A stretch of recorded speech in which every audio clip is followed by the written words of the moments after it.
हर वक्त कड़क न्यूज आपके साथ।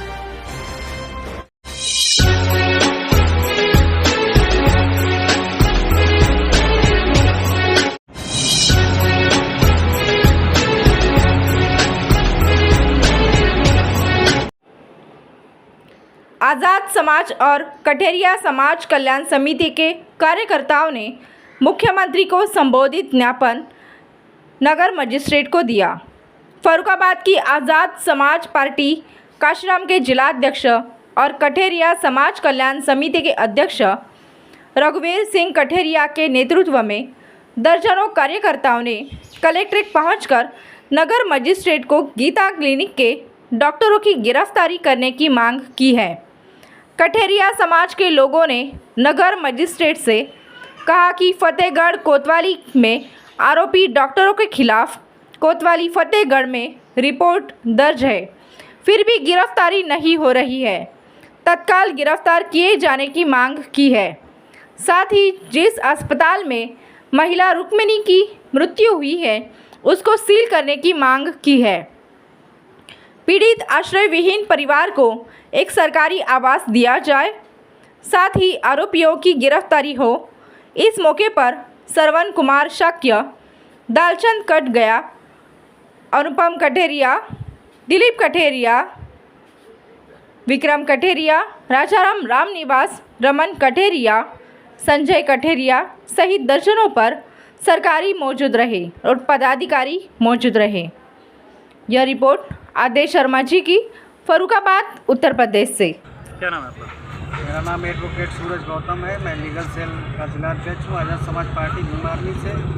आज हमारी पार्टी और संगठन के सैकड़ों कार्यकर्ता जो है दिनांक 20/6/24 को वो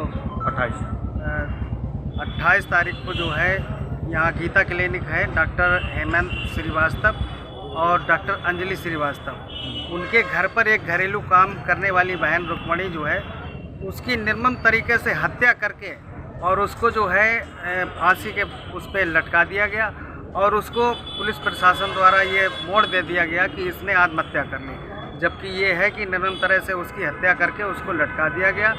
उस मामले में जहां 302 का मुकदमा दर्ज होना चाहिए था, पुलिस द्वारा जो है 306 का मुकदमा दर्ज करके कार्रवाई को वहीं पर रोक दिया गया। पोस्टमार्टम की रिपोर्ट आई थी तो उसमें क्या निकला? उसमें तो हैंगिंग की रिपोर्ट आई है। हैंगिंग की रिपोर्ट आई है। वो तो नॉर्मली हैंगिंग आई तो फिर बात ही खत्म हो गई। उसमें कोई चोट का वो भी नहीं दिखाया। जो भी चोटें लगी थी उसके हाथ पैर में वो भी नहीं दिखाई गई। तो आप लोग चाहते क्या है? हमारी ये डिमांड है कि सबसे पहले जो इसमें आरोपित हैं उनकी तत्काल प्रभाव से गिरफ्तारी हो। पीड़ित परिवार इतना गरीब है कि उनकी रोजी रोटी की कोई व्यवस्था नहीं। एक पीड़ित परिवार को सरकारी आवास दिया जाए, उनके वो लोग जो है किराए पे मकान पे रहते हैं। दूसरा, इनके जीविकोपार्जन का कोई साधन नहीं। एक परिवार में नौकरी दी जाए। मैं माननीय मुख्यमंत्री जी से आग्रह करूंगा कि पीड़ित परिवार को 50 लाख रुपए का आर्थिक मुआवजा दिया जाए और इसकी CBI स्तर से जाँच होनी चाहिए पूरे प्रकरण की कि भाई अगर बहन ने अगर सुसाइड भी किया था तो सुसाइड करने के लिए क्या डॉक्टर का ही घर रह गया था? वो ट्रेन थी, बस थी, कहीं भी जाके सुसाइड कर लेती। लेकिन जो हत्या की है इन लोगों ने उसको पुलिस द्वारा जो है वो मोड़ कर दिया गया। आत्महत्या में उसको मोड़ा जा रहा है। कठेरिया कल्याण समिति के अध्यक्ष और भरपूर संघ प्रधान संघ के नेतृत्व में आज ज्ञापन मुख्यमंत्री को संबोधित जिलाधिकारी को दिया है। 28 तारीख की घटना है। हमारे समाज की एक बेटी की फांसी लगाकर हत्या की गई है और आरोपी एक प्रभावशाली है और FIR दर्ज हो जाने के बाद अब तक विवेचक ने अपनी विवेचना शुरू नहीं की है, क्योंकि जिसकी बेटी की मृत्यु हुई है, गरीब महिला है, उसका धैर्य टूट रहा है। तो हम सब संगठन के लोग हैं, समाज के लोग हैं और समाज की बात को हम लोग आगे बढ़ाकर लाए हैं और आज यही मांग करने आए हैं कि समाज की बेटी की हत्या हुई है, उसके माँ को, उसके परिवार को न्याय मिले और हम चाहते हैं कि उच्च स्तर पर जो ज्ञापन में हम लोगों ने मांगे लिखी हैं। क्या मांगे? एक तो हमारा जो है कि उच्च स्तर से, उच्च सदन से उसकी जांच कराई है, क्योंकि ऑलरेडी मान्य हम लोगों का है कि उसने स्वयं फांसी नहीं लगाई, उसको फांसी लगाकर लटकाया गया है। इसलिए एक तो यह है कि उच्च स्तर की जांच हो, जिससे पर्दाफाश पूरा हो, वास्तविक जो उसके आरोपी हैं, जो भी हत्यारे हैं, उनकी गिरफ्तारी हो। उसके बाद में गरीब परिवार है, शासन की ओर से आर्थिक सहायता उसको मिलनी चाहिए। लंबे समय से विधवा महिला है, क्योंकि किराए के मकान में रह रही है, इसलिए उसको एक आवास दिलाया जाए। इस तरह से मतलब 22 तारीख की घटना है, जब से मुकदमा लिखा गया तब से कार्रवाई कहाँ तक पहुँची है? अब तक विवेचक ने विवेचना शुरू नहीं की है, तो कार्रवाई का कोई मतलब ही नहीं है फिर। इसलिए हमको समाज के लोगों को क्या लगता है आपको? विवेचना स्टार्ट नहीं हुई, क्या लगता है? आप क्या कहना चाहेंगे इस पर? अब हम ये समझ रहे हैं कि क्या होता है कि प्रशासन कभी कभी कुछ मामलों में इतनी ढील देता है कि पीड़ित पक्ष या गरीब है तो वो धैर्य टूट जाए और उसको आस खत्म हो जाए कि अब नहीं होगा, और वो शांतिपूर्वक बैठ जाए।